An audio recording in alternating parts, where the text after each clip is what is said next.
Welcome to Vintage Mystery Vault. Tonight, you'll hear a calm and gentle retelling of a classic tale from the golden age of mystery. The very first story featuring the legendary Arsène Lupin. The Gentleman Thief.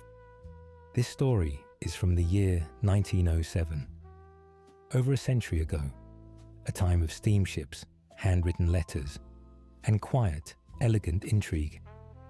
As you listen, allow your breath to soften. Let your shoulders fall. Feel the weight of the day. Simply melt away. This narration is meant to help you rest, to help your mind drift into calmness, and to carry you gently towards sleep. You don't have to follow every detail. Just let the words float around you, like soft lantern light on a quiet night. Let's begin. Chapter 1. The Arrest of Arsène Lupin. The great steamship. La Provence had been at sea for only a few hours, when a curious whisper began to drift from one passenger to another. A whisper of danger, of cleverness, of mystery. Someone said that a famous criminal was traveling among them. Not just any criminal, but Arsène Lupin himself, the gentleman thief, a man known for elegance, skill, and a playful sense of mischief. At first, the rumor was soft, barely more than a murmur in the hallways, but as evening crept in, it spread like a cool wind through the great ship. People leaned in close to one another, speaking in low voices, their eyes wide with fascination. Arsène Lupin, a man who could open any safe, vanish from any locked room, and walk among crowds unnoticed. He stole only from the wealthy, and he did so with such grace that many secretly admired him. Now, they said, he was here, on this very ship. The captain tried to calm the passengers. He assured them that there was nothing to fear, but he also announced that passports would be checked and cabins inspected. That only made the whispers grow louder. Some passengers locked themselves inside their rooms. Others hurried to hide their valuables. A few pretended to be brave, but kept glancing nervously over their shoulders amid all the commotion. One man remained perfectly at ease. He sat quietly in the corner of the smoking lounge, reading a newspaper, as though nothing in the world concerned him. He watched the excitement around him with a small, amused smile.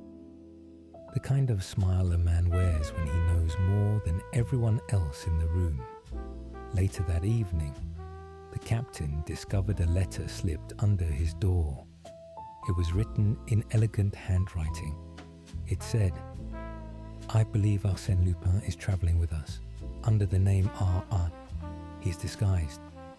You will find him wearing a dark coat and a soft hat." There was no signature. The description was vague, far too vague. Almost any man on board could fit it. Still, the officers began their search. Cabins were opened, passengers questioned, suitcases inspected, all while the calm gentleman continued turning the pages of his newspaper, completely unbothered. That night, the rumor transformed into a story that everyone felt certain must be true. Someone said Lupin had stolen a necklace. Someone else said he had been seen slipping through restricted areas of the ship. Truth and imagination mixing together in the minds of uneasy travelers. The next morning, another letter appeared. "You have not yet arrested Arsène Lupin. You are making mistakes. Look more carefully." Once again, the ship's officers hurried through the corridors, searching every corner, checking every clue. And once again, the quiet gentleman in the smoking room simply watched with a soft smile. Later that day, a steward found something unusual. A torn piece of paper left behind in the lounge.